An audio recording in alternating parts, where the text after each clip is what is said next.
Alright, so let's see how this goes. You guys may notice first off that I have a new microphone and audio setup. I just bought a new microphone last night that was on sale, so I'm hoping that the audio sounds a lot better. For that being said, the next few episodes of Falcons franchise, which I'm hoping I can get done pretty soon, will be using the old audio setup. And yeah, I'm hoping that I can make this a lot better, and this is the way that we can do it. But that being said, today is Tuesday, so we are going to be doing our weekly power rankings. And I actually have 11 teams that we're going to be focusing on.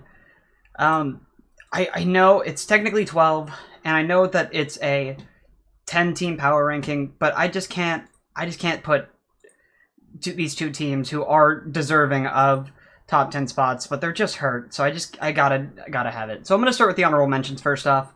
I'm gonna have the Bucks and the Falcons starting off. Yes, the Falcons lost to the Buccaneers, but I think the Buccaneers robbed the Falcons. There's no other way to say it. That roughing the passer call was just absolute bullshit. Sorry. It was such a bad call. The Falcons should have had an opportunity to win that game. I don't know if they would have won the game, but yeah, I'm just going to give them an honorable mention. They're a bad team, but I just feel like mentioning them is important because they got robbed, and they did have an opportunity to win the game, even though they did not win the game due to them being robbed. I just feel like it's important to mention that. The Jets dominated the Dolphins, and yes, I know the Dolphins have an injured quarterback, but I can't overlook the fact that the Jets did that. I can't. Zach Wilson's playing at a good level. He looks really good and poised to be ready to be a starter again, and I'm very excited to see where the Jets go from here. Finally, it's going to be the Rams. I thought they would have a bounce-back game this weekend. I was incorrect, so I'm going to give them one more week on the honorable mention list, and if they lose next week, I'm going to have to take them off, unfortunately, and stop talking about them. But yeah, let's jump right in. So starting off at number 11, I know, not number 10, but like I mentioned, I'm doing 11 teams this week. Starting off at number 11, we're going to have both the San Francisco 49ers and the Miami Dolphins. These teams, both of which are deserving of a spot in the top 10 when healthy, and neither of them are healthy right now. The 49ers defense is really good, but they just lost a ton of players, so I got to just do that. And I don't feel like giving them an honorable mention would be worth it for them because they are a very good team, but for right now, they're just not able to be in my top 10, unfortunately.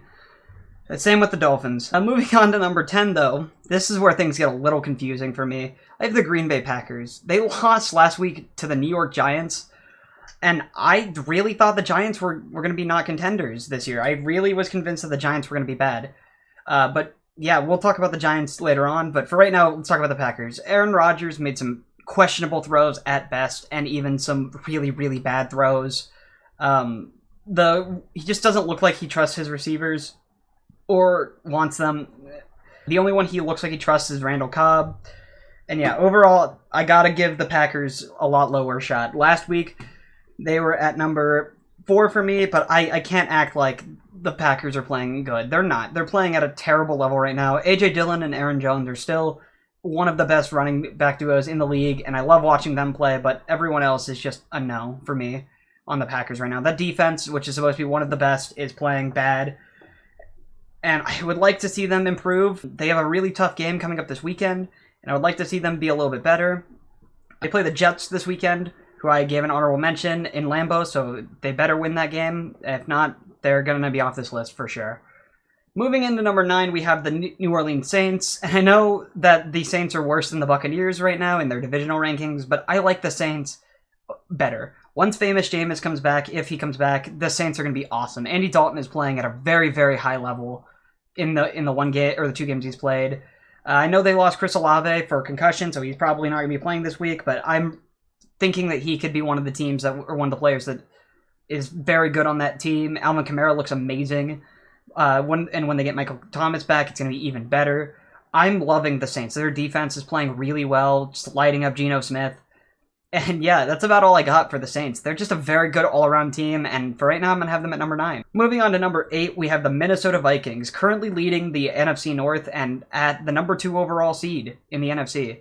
I just don't really believe in the Vikings. Last year, they popped off to a really good start, and they didn't do anything with it, so I'm kind of just keeping them low purely because I don't know what to think of the Vikings. Overall, the Vikings can be a very good team, or they could also be a very mid team. But for right now, I'm going to keep the Vikings at number 8. I feel like the Vikings could improve and jump up this list eventually. Their offense is very, very good. But I just am a little worried about this team overall. And we'll see how they go later on in the season to see if they're back on this list.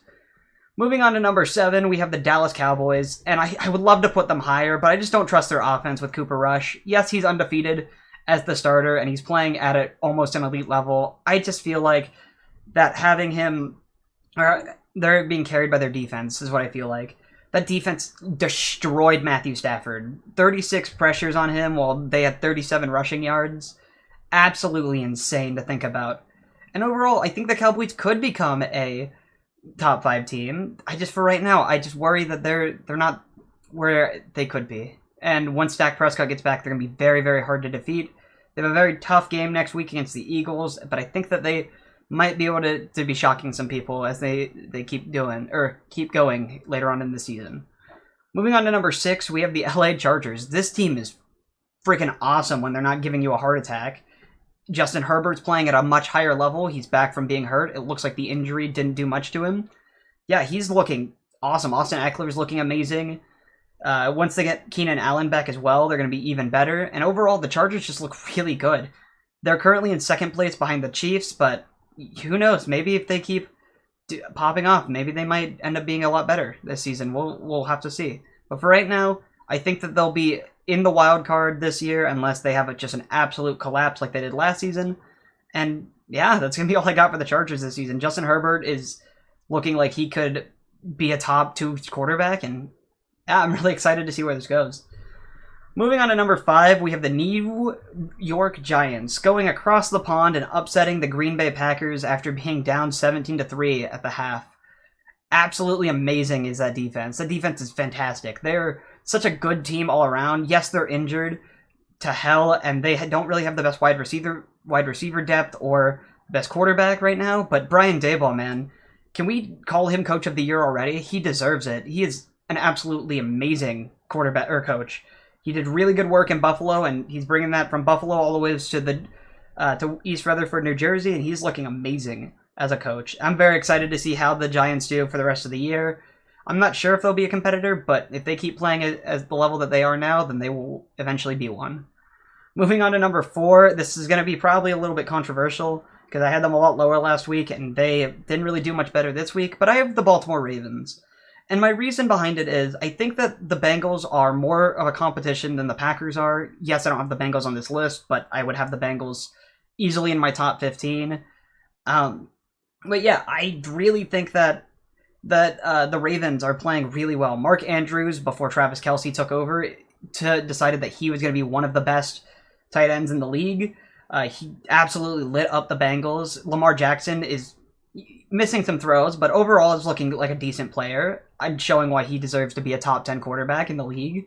Yeah, this is just a really, really good team overall. That defense is playing better too, and I just really enjoy watching them play. And I think that while they might not be an easy top 5 team for some people, for me, I'm going to keep them in the top 5. I think that they do deserve to have a top 5 spot on this list. I think they will eventually drop down a little bit, but I think for right now, Lamar Jackson is showing that he is that offense, and they deserve a top 5 spot, and put some respect on his name.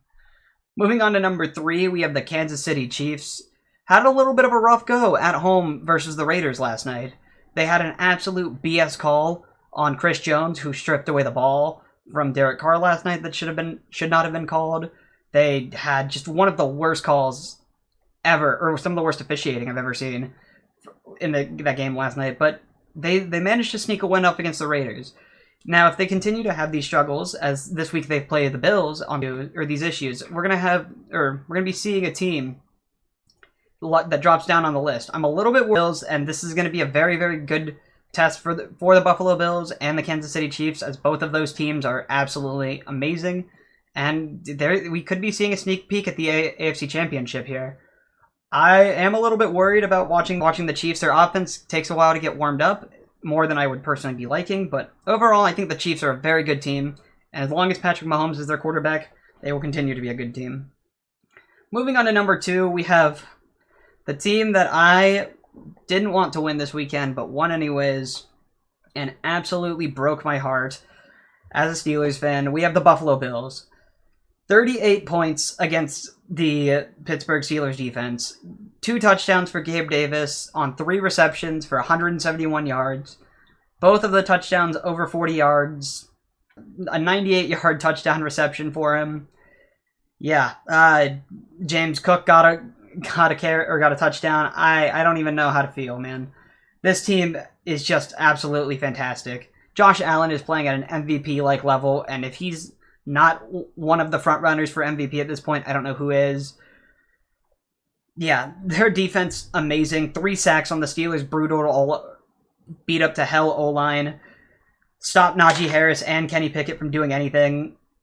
Yeah, if they, like I said with the Chiefs, the Bills have a very big game coming up this weekend against the Chiefs, and if the Chiefs lose to the Bills, one team's going to drop and one team's going to raise. Either way, one team is going to end up dropping after Sunday, and one team's going to end up raising. And for right now, I'm not quite sure who that is, but I'm very excited.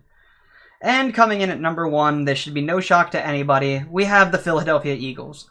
It was a little bit of a scare against the Cardinals, I've got to be honest. I actually thought the Cardinals might win this game, and then the Eagles might be dropping. But you know what? For now, the Eagles survive. Jalen Hurts' passing game is still a little rough, and a little bit more rough for my liking than I would personally like. But hey, we take those, I guess. I'm very excited to see how this continues to move on, and how Jalen Hurts continues to grow as a player. And yeah, overall, the Eagles are going to be a team, I think, that is going to make a deep playoff run. And with that being said, that is going to be my top 5, or my top 10 teams for this week. Here they are again, just so you know, starting with the Dolphins and the 49ers on injured reserve or 11, all the way up to the Eagles at 1. And yeah, that's going to be about all I got for this video. Take it easy.